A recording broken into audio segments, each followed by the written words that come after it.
All right, what is up, my friends? Welcome to our Jumpstart Historic Horizons Top 5 set review. We're going over the top 5 cards in the set that are new to Historic for Historic play. We did white, blue, and black already. Those are our new two. Go look for them if you missed them. And we're doing red, our number 5 card in red. And if you've been watching me so far, you'll know I'm very, very bullish on, is it bullish, right? Bear, bull? I don't do stocks. I don't know.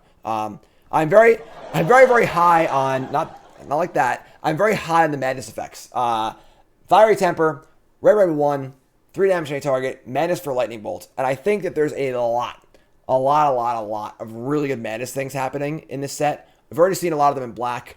There's a lot of good ways to discard cards, and madness is really, really powerful. I feel like people don't realize how good madness is because there's never really been a great mixture of enablers and payoffs at the same time in the same format. And they're not really good enough for Modern because Modern we have lightning bolt. We don't need this. But Historic doesn't have lightning bolt. So I think this card's super awesome. Yeah, very bullish. There we go. I think this card is just super cool. We saw bone shards. There are other discard effects. And then the fail spate of being 3 damage for 3 mana is not the worst. It's not good, but it's not the worst. So, yeah. When madness properly off of Faithless Looting, this is literally just 1 red lightning bolt draw card. Because you looting, you draw 2, you end up discarding 1 and then casting a spell. That's insane. So as long as looting is legal and these other enablers are legal, I am huge on this card. I'm huge on the madness cards in general. Card's super sweet. Very, very big on it. I'm building a lot of madness decks to try and break madness for sure. Our number 4 card is Static Discharge. We have one of our new digital-only mechanics here in Perpetual. Perpetual basically means that it literally edits the cards for the remainder of the game. 2 mana for a sorcery, deals X damage to any target where X is 3 plus the number of charge counters on it, and then add a charge counter. This is essentially just Kindle. Or Flame Burst, whatever you want to call it, where basically you cast this card, and each future one you cast is going to be better. Now, realistically, 2 mana for 3 damage is pretty much the baseline in Historic. Lightning Strike sees a bit of play. This is obviously a sorcery, not an instant. But once you start scaling up, and the second copy of this is very good. 2 mana for 4 damage that can go to the face is awesome. And then anyone beyond that is unbelievable. 2 mana for 5 damage anywhere, really awesome. And if you're able to recurve this card and cast it multiple times, that's really cool too. Because it'll put the counters on all the cards. And I think this card is super cool. It's super simple. Nothing crazy. Mostly an aggro or burn kind of card. Nothing really fancy here. Like Fiery Temper's fancy. This card's not that fancy. But I think this card's really cool. And again, I like this design space. And people are very like pearl clutchy about it. Like, oh no, you can't do this in paper. But I think these cards are awesome. They're not random anyway. They're very similar to what cards in Magic already do. Just using the digital space. Dreadhorde Arcanist is going to be pretty cool. It'd be a cool way to recast it. Has this work with copy or store mechanics? I don't know. Honestly, Chandra 3, a cool way to do it too. So if you can flash this card back or copy it in some way, that's awesome. Although I guess maybe if you make a copy of it, I don't know how it works exactly.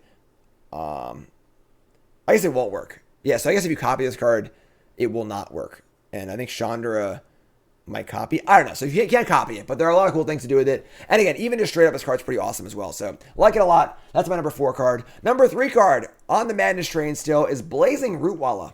1 red for a 1/1. 1 red to pump it, and then Madness 0. This card sees a lot of play in Legacy, actually. This card also sees play in Modern. And again, I'm super big on the Madness stuff. Faithless Looting is legal, folks. Faithless Looting is legal. Also, Bizarre Trade Mage, Bone Shards. There are lots of ways to discard, and this card's awesome for that.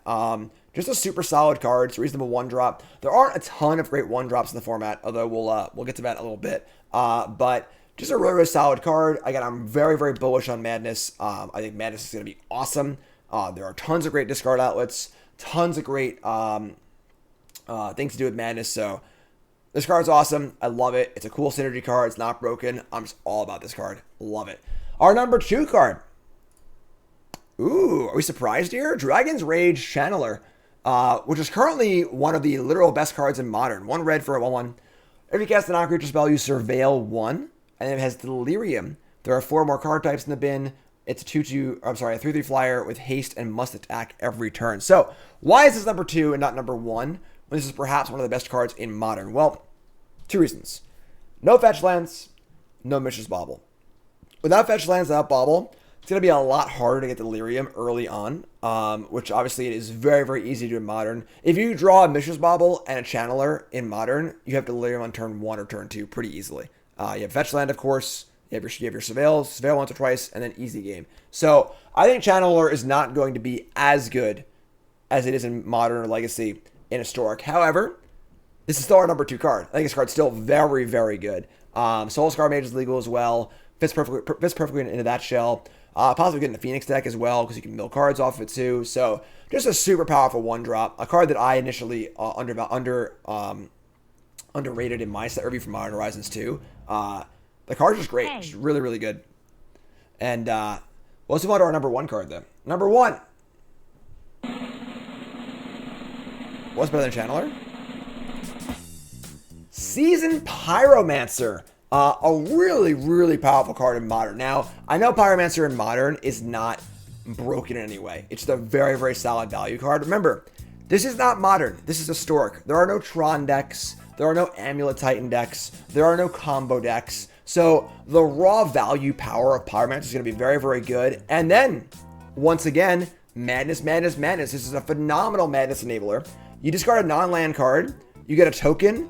So say you discard a Walla to this. You get a 1/1 and the Walla, which is insane. So I think this card is awesome. It's also a card draw with empty-handed. This card's going to go in everything. It's going to go in like Rakdos decks. It can go in Gruul decks. It's going to go in Madness decks. It can go in Phoenix decks. This card is awesome. And again, it's very important to contextualize. We can't think about these cards in the context of Modern because this is not Modern. This is Historic. This is a much weaker format. And Pyromancer is going to be absolutely huge.